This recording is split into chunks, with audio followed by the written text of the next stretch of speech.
Welcome back to Words to Cook By. Today, we're reviewing Food 52's A New Way to Dinner by Amanda Hesser and Merrill Stubbs, the original co-founders of Food 52, a recipe and cookware company. Amanda Hesser is currently the CEO of Food 52 and was previously a food reporter for the New York Times. She was featured previously as the Food & Wine's 40 Under 40 list.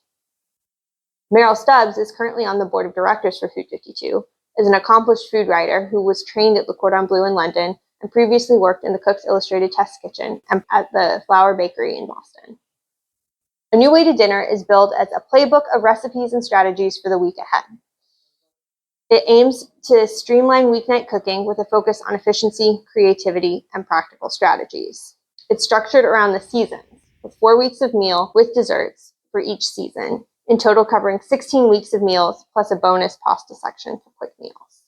The 2016 book is currently retailing at $20.41 on Amazon, where it enjoys a 4.4-star rating. The recipes themselves vary widely on cost, but in 2024, Amanda's Fall Week 1 cost us around $225 to make, averaging $14 per meal per person, with about 16 meals for adults and some of it going to our toddler. This cost was largely driven by the short ribs. This cookbook is a general American cuisine cookbook with a variety of dishes of different genres, from tacos, pasta, lamb chops, salads, and various sides. What's unique about this cookbook is the way it's structured. Rather than being divided between appetizers, mains, etc., it's structured around weekly meal plans. Each weekly plan lists 5 meals, including sides, desserts, and lunches, along with tips for reheating and storing the leftovers. The beginning of each plan has a grocery list for ingredients and a detailed playbook of how to prep all of the meals for the week in one cooking section. Although targeted primarily towards everyday weeknight cooking, some of the recipes would be great for holidays or special occasions as well. Most recipes assume that the reader has some base understanding of techniques, especially in the baking sections. For this review, we followed the cookbook outline mostly as written for a week. Over several years of owning the book, we've made about a quarter of the recipes individually. We will score the book based on the following categories on a 5-point scale. 1. Read. Is it enjoyable to read and visually appealing? 2. Cook. Are the recipes clear, match the pictures ingredients list, and do the steps make sense given the complexity of the dish? 3. Eat. Do the recipes taste good and would we want to eat them again? 4. Learn. Did we learn something new from this book that will make us better cooks or keep us coming back to it? Read. This cookbook has nice pictures and clean typography. The pictures were sprinkled throughout the week and did not necessarily directly accompany the recipes for reference. The beginning of the book has handy guides for leftover storage for herbs, veggies, and various tips for reheating different types of sides and proteins. Each recipe has a short description about the history of the recipe and sometimes an anecdote about the author's family. The layout of the seasons makes a lot of sense for this type of cookbook, and it's always nice to consider seasonality when meal planning. Nothing particular stands out about the design or the writing of this book, but overall it works for the format, so we scored it at 4. Cook. This cookbook is organized with a recipe list for the week and a menu, along with a game plan and weekly grocery list, followed by individual recipes. The recipe quality varies a lot within the book. For the main recipes, you will find an ingredient list and numbered steps. However, for many of the supporting recipes like lunches and leftovers, there may be a paragraph with or without quantities or with just a few words listing what to eat. For example, the beef short ribs had a large dedicated page. The egg salad was a paragraph with ingredients, but no quantities on the grilled cheese sandwich page. The butter cookies with caramel was a sentence in the dinner listings as a note, and some of the lunches are just a listing of what to eat. While we were able to understand enough to make the recipes, it does make it jarring and somewhat confusing if you try to follow the meal plan to a T. It was also frustrating trying to go back and find the smaller recipes since they didn't have their own dedicated pages. We haven't noticed this problem so much when making one recipe at a time, more like a traditional cookbook. It primarily showed up when we were trying to make the whole week at once. As the recipes are meant to be done as a meal plan with many steps done well in advance, you have a timeline for the big cook, but you don't have a duration for individual recipes. It makes sense for this style of cookbook, but it does make it a little inconvenient to cook an individual recipe on its own. We also found a few instances where the ingredients on the provided grocery list were inaccurate. In the week that we cooked, the grocery list had Meyer lemons, pickled veggies, and cocoa powder, which weren't actually used in any of the recipes. We assumed that these were either edited out or were meant to go along with the lunches, but they weren't listed in the recipes or the notes that we could find.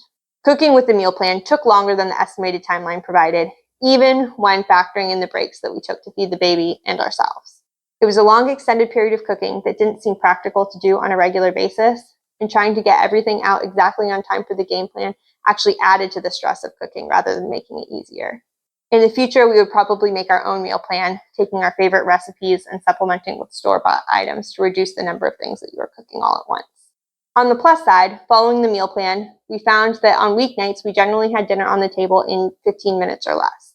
This is a dramatic improvement for how a normal night goes for us, and it ended up with us being able to eat dinner earlier and spend more time with our kids before bedtime.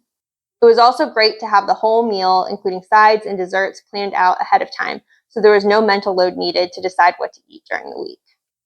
Historically, when we've planned meals for the week, we usually just plan out mains, and we end up scrambling to figure out the sides, and don't even bother with desserts. The meal plans don't quite work out as described, and some of the recipes were hard to follow, but overall, we were able to execute what is an ambitious strategy, so we'll give it a 3.5.